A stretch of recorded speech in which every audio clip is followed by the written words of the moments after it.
यूँ तो हर महीने को 8 तारीख आती है, लेकिन ये 8 तारीख कुछ ख़ास है क्योंकि आज वुमेंस डे है। कुछ लोग इस बारे में पहले से ही जानते हैं और जो लोग नहीं जानते वो लोग सोशल मीडिया की वजह से इस दिन के बारे में जानने लगे हैं। आज का दिन औरतों का दिन है, आज का दिन औरतों के लिए है। यानी अगर आप एक लड़की हैं या एक औरत है तो आज आपके एग्जिस्टेंस को सेलिब्रेट किया जाता है और ये लड़कियों के लिए, औरतों के लिए बहुत बड़ी बात है क्योंकि अपना प्रेजेंस फील करवाने के लिए लड़कियों ने या औरतों ने बहुत लंबी लड़ाई अब तक लड़ी है।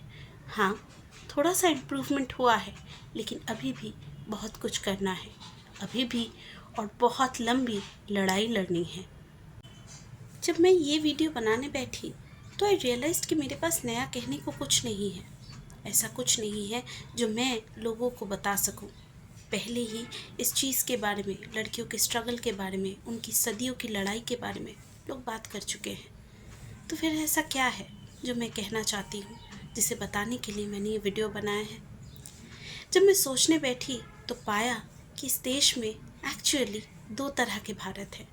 एक भारत है जहाँ लड़कियाँ आगे बढ़ रही हैं, पढ़ाई कर रही हैं, जहाँ वो ये समझ रही हैं कि किसी से शादी करने से पहले नौकरी करना, अपना करियर होना ज़रूरी है, जहाँ वो इक्वल सैलरी की डिमांड कर रही हैं, जहाँ वो उतना ही प्रोफेशनली कंट्रीब्यूट कर रही हैं जितना एक लड़का कर रहा है।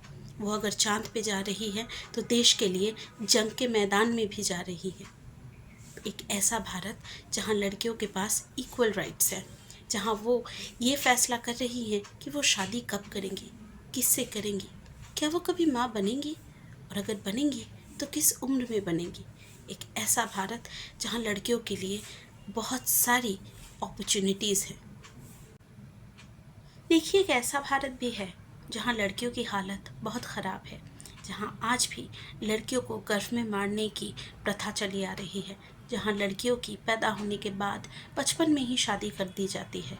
ना उन्हें पढ़ाया जाता है, ना उन्हें लिखाया जाता है, ना उनके बारे में ज़्यादा कोई कुछ सोचता है, जहाँ आज भी उनके अपनी जायदाद के हक़ के लिए उन्हें लड़ाई करनी पड़ती है। शादी भी हो जाती है तो वहाँ पति उन पर हाथ उठाता है और दुख की बात यह है कि उन्हें ये पता ही नहीं कि इसके खिलाफ़ कानून है। वो पुलिस में जा सकती हैं। कैसे पता होगा? उन्हें किसी ने बताया ही नहीं। उन्होंने अपने घर में देखा है कि उनकी माँ पर भी अत्याचार होता है और उनकी माँ चुपचाप ये सह जाती हैं, क्योंकि अगर वो अपने मायके में जाकर इस बारे में बात करेंगी तो वो भी यही कहेंगे, थोड़ा सा सह ले बेटा, अगर शादी चलानी है तो इतना तो सहना पड़ता ही है।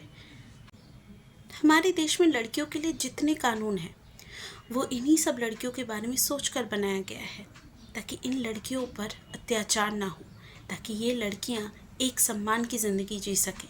लेकिन बेसिक प्रॉब्लम यहाँ पर ये है कि इन्हीं लड़कियों को इन कानून का पता तक नहीं। वो सदियों से अत्याचार सहती आ रही हैं। कभी उनके घर में उनकी बात नहीं सुनी जाती तो कभी ससुराल में उनका पति उन पर हाथ उठाता है। वो लड़कियां चुपचाप ये सब कुछ सहन करती हैं क्योंकि उन्हें बताया जाता है कि शादी चलाना है तो ऐसे ही शादी चलानी पड़ेगी, या फिर तुम जाओगी तो कहाँ जाओगी, तुम्हारे बच्चे हैं उनको कैसे खिलाओगी, तुम्हें क्या आता है, कुछ भी तो नहीं। और वो भी यही सोचती है कि हाँ, बात तो सही है, मैंने तो पढ़ाई लिखाई नहीं की, बहुत छोटी थी तब मेरी शादी कर दी गई, मैं अपने बच्चों को कैसे पालूंगी, कैसे खिलाऊंगी। ठीक है, मेरा पति मुझ पर हाथ उठाता है, मुझे गालियाँ देता है, शराब पीकर मुझे मारता है, मुझे किसी और औरत के साथ चीट करता है, फ़ाइन, नो प्रॉब्लम। वो हमें खाने के लिए 2 वक्त की रोटी लाकर देता है, पहनने को कपड़ा देता है, मुझे सोशल सिक्योरिटी देता है। जैसा भी है, इसे छोड़कर मैं नहीं जा सकती क्योंकि बाहर लोग मुझे नोचने के लिए बैठे हुए हैं। देखिए, जो हक़ की लड़ाई हम लड़ रहे हैं वो अभी ख़त्म नहीं हुई है।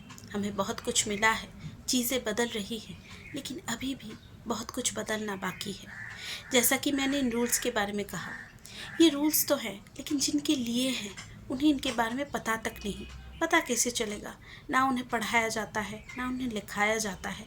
और मुझे तो लगता है ये डेलिबरेटली किया जाता है, क्योंकि अगर किसी को उसके हक के बारे में पता चल जाएगा, अगर उसे पता चल जाएगा कि अगर आप उसके साथ कुछ गलत करते हो तो वो कौन कौन से एक्शंस ले सकता है या वो कहाँ जाकर कंप्लेन कर सकती है, तो आप उसे डोमिनेट नहीं कर सकते, आप उसे दबा कर नहीं रख सकते।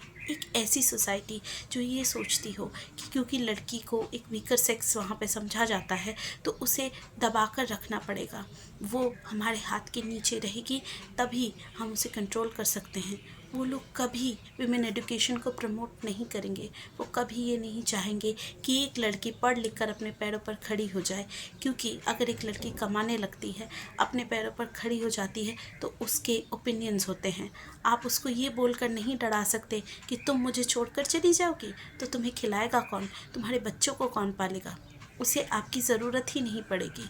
तब आपको अगर उसे अपनी ज़िंदगी में रखना है तो उसे प्यार और इज़्ज़त से रखना पड़ेगा। देखिए, मैं ये नहीं कह सकती कि हालात बिल्कुल भी नहीं बदले हैं, हालात में काफ़ी परिवर्तन आया है। आजकल ऐसी लड़कियां हैं जो बहुत गरीब घराने से आती हैं, लेकिन फिर भी उन्होंने अपना सपना पूरा किया है।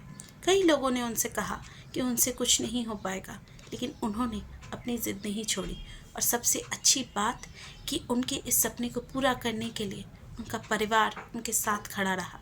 उनके माँ बाप को भी कई केसेस में बहुत कुछ सुनना पड़ा कि ये लड़की क्या कर लेगी, या लड़की पे इतनी मेहनत क्यों कर रहे हो, इसकी तो शादी हो जाएगी, ये तो दूसरे घर चली जाएगी। लेकिन उन्होंने उन बातों को सुना ही नहीं, उन्होंने अपनी बेटी को सपोर्ट करना ज़्यादा ज़रूरी समझा। ये एक बहुत पॉजिटिव बात है। इसका मतलब बदलाव की शुरुआत हो चुकी है, धीमे ही सही, लेकिन लड़कियों के लिए एक नए युग का आगाज़ हो रहा है। मेरी पूरी वीडियो में मैंने जो भी कहा, अगर आपको उस बात में ज़रा सी भी लॉजिक लगी हो या आपको लगा हो कि ये बात दूसरों के साथ शेयर करनी चाहिए, तो जितना हो सके इस वीडियो को शेयर कीजिए, ताकि जो मैं सोचती हूँ वो मैं आप लोगों के थ्रू ज़्यादा से ज़्यादा लोगों तक पहुँचा सकूँ। मिलेंगे अगले किसी वीडियो में, तब तक के लिए बाय बाय।